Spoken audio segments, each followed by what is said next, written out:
Our programs offer many languages. Please visit suprememastertv.com/schedule. Nos programmes offrent plusieurs langues. Veuillez visiter suprememastertv.com/schedule. Nuestros programas ofrecen varios idiomas. Visite suprememastertv.com/schedule. Unsere Sendungen bieten viele Sprachen. Gehen Sie auf suprememastertv.com/schedule.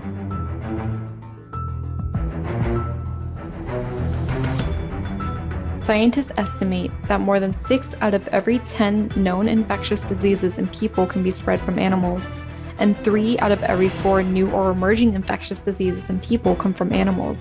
This is known as zoonotic disease transmission.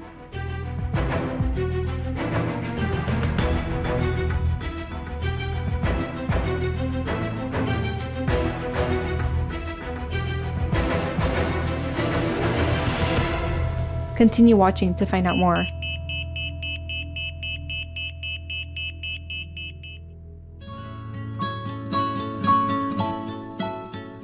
Greetings, brilliant viewers. My name is Lydia.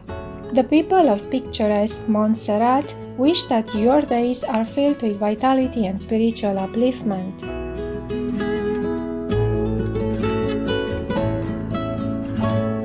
Welcome to our program, Stopping Zoonotic Diseases, The Vegan Lifestyle Matters, Part 1 of 2. This two-part series focuses on certain epidemics and pandemics from the past 2 decades that have killed many, such as severe acute respiratory syndrome or SARS, Ebola, swine flu, avian flu, and coronavirus, and their roots in meat consumption or animal livestock raising or both.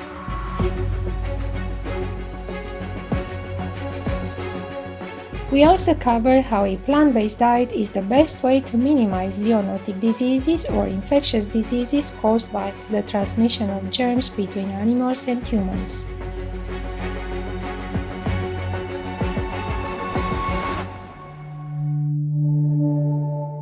The United States Centers for Disease Control and Prevention, or CDC, states, scientists estimate that more than 6 out of every 10 known infectious diseases in people can be spread from animals, and 3 out of every 4 new or emerging infectious diseases in people come from animals. This is known as zoonotic disease transmission.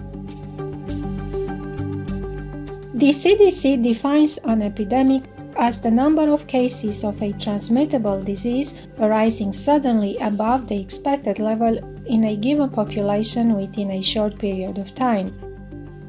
A pandemic is an epidemic that has spread over several countries or continents, usually affecting a large number of people.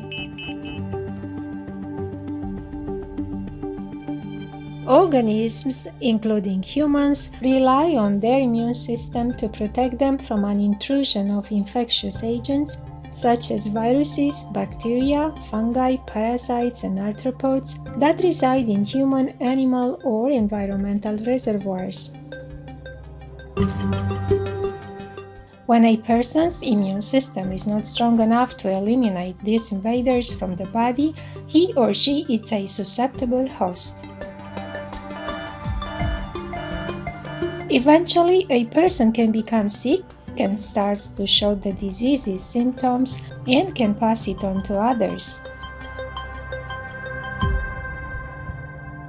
This continuous process of interaction between an infectious agent and a susceptible host is known as the chain of infection in epidemiology.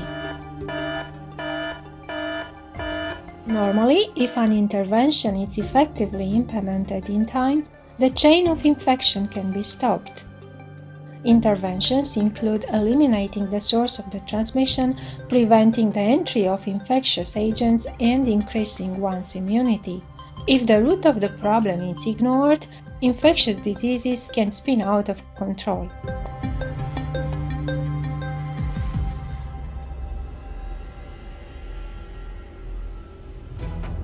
On November 16, 2002, the first case of atypical pneumonia was reported in the Guangdong province in southern China.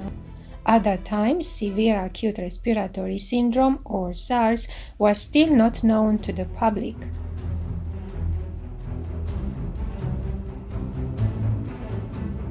After reports of SARS outbreaks in Aulac or Vietnam, Canada, Hong Kong, and Taiwan or Formosa, the World Health Organization or WHO issued a global alert for the condition in March 2003.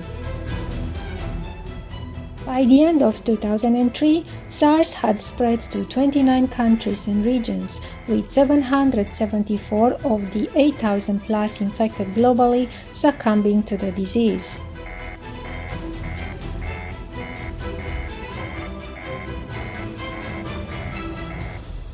In 2004, the CDC isolated a SARS-like virus from civets, suggesting a link between the disease and animals. The association between civets and humans was also discussed in an emerging infectious disease journal article published in 2005. Epidemiologic investigations examined 4 cases of SARS identified in the winter of 2003 to 2004. 2 of the 4 patients were waitresses working in a restaurant that served palm civets as food to customers. It was found that sequences of SARS-associated coronavirus or SARS-CoV from the 2 patients and 6 palm civets from the restaurant were identical, indicating an interspecies transfer of the virus. WHO notes the current thinking is that the pathogen likely originated in bats, jumped to civets, and then moved to humans.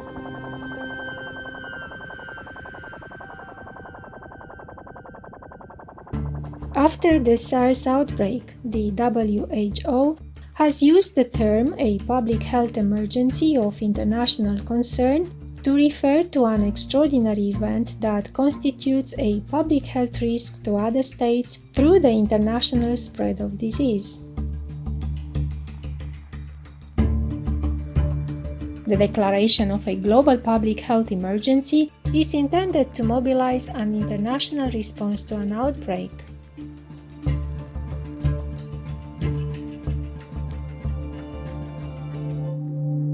Since this framework was introduced in 2005, it has only been declared 6 times, and 4 of those events have one thing in common. The culprit of the swine flu, or H1N1 in 2009, the 2014 to 2016 Ebola and 2018 Ebola outbreak in Africa, and now the coronavirus, was the migration of germs from animals to humans.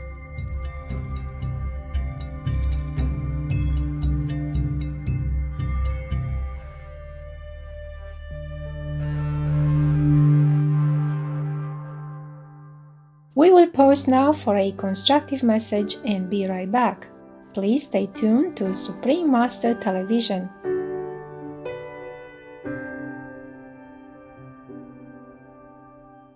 Welcome back to our program Stopping Zoonotic Diseases, The Vegan Lifestyle Matters, Part 1 of 2.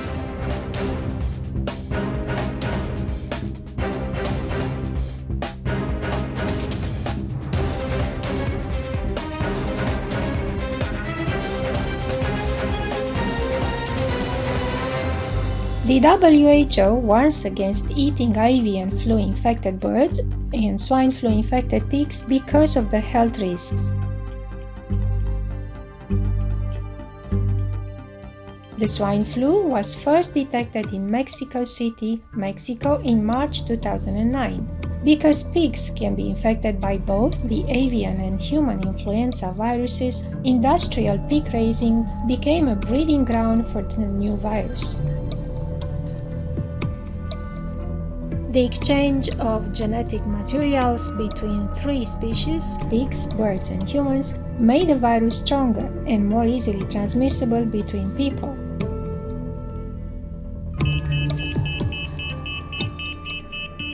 Similarly, the Ebola outbreak, which was caused by the Ebola virus found in fruit bats in African rainforests, was linked to bushmeat hunting and eating. The zoonotic Ebola virus can cause fatal hemorrhagic fever marked by internal and external bleeding.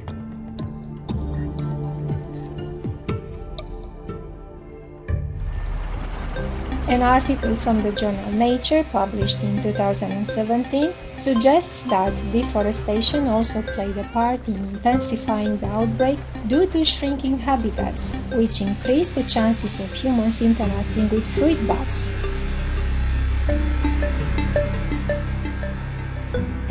It turns out that Mother Nature has already warned humanity about the meat-eating habit. The simple solution of adopting a vegan lifestyle to prevent zoonotic epidemics has been known for a long time. However, this obvious answer has been ignored, and the medical, economic, and social costs of diseases like H1N1 are tremendous and drain a nation's financial resources.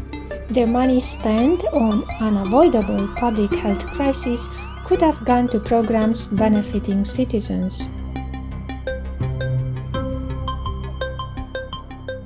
According to the International Monetary Fund, Liberia, for example, saw its GDP, or gross domestic product, growth decline 8 percentage points from 2013 to 2014 during the recent Ebola outbreak in West Africa, even as the country's overall death rate fell over the same period.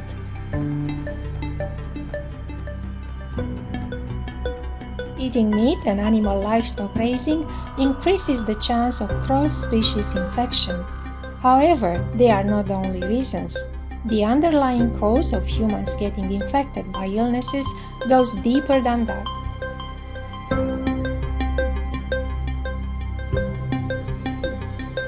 As we all know, most of the sickness come from meat because of the antibiotics fed to the animal, because of the anxiety which produce toxin in the animal meat, because we eat all these antibiotics and our body lose the self-resistance to the disease.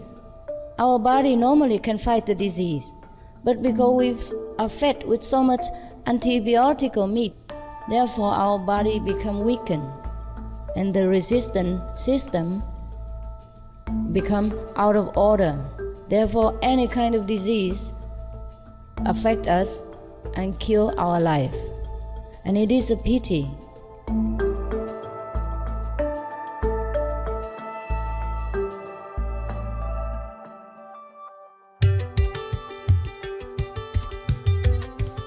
Scientists have found that antioxidants such as vitamin E, vitamin C, beta-carotene, selenium, copper, and zinc have roles in maintaining immune function.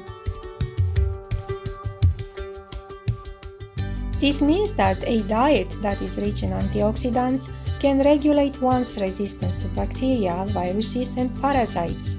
And a plant-based diet is exactly what we need.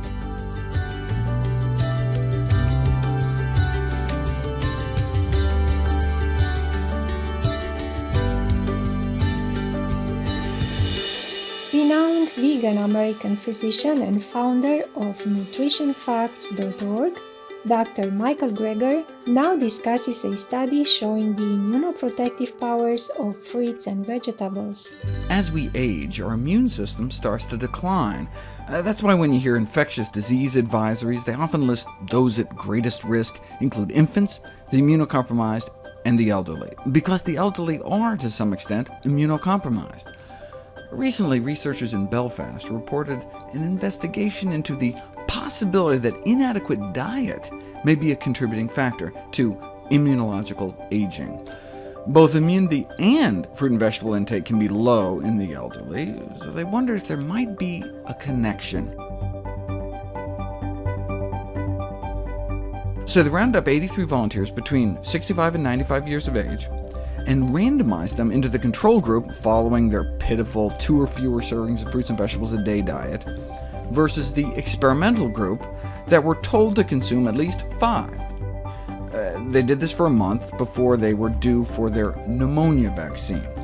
The experimental group didn't quite hit 5 daily servings, but at least they did better than the control group. Here's what happened when they were given Pneumovax.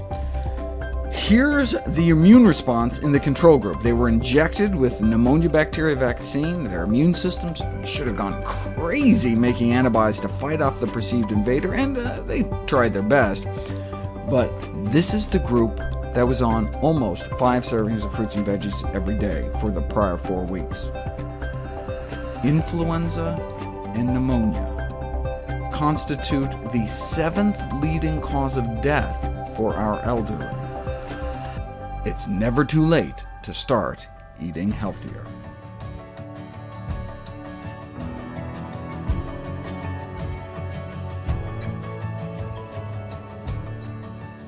Please join us on Saturday, April 25th for Stopping Zoonotic Diseases, The Vegan Lifestyle Matters, Part 2 of 2, when we will cover the coronavirus disease and recommended protection tips from experts.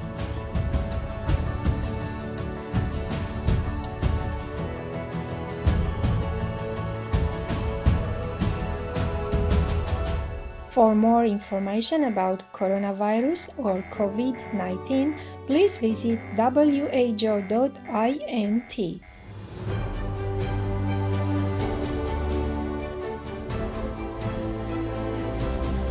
Radiant viewers, thank you for your company on today's program.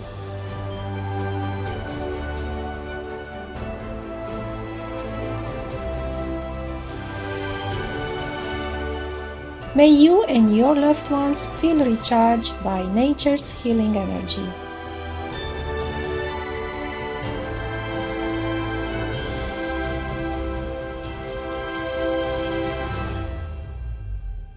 Our programs offer many languages. Please visit suprememastertv.com/schedule and suprememastertv.com/HL.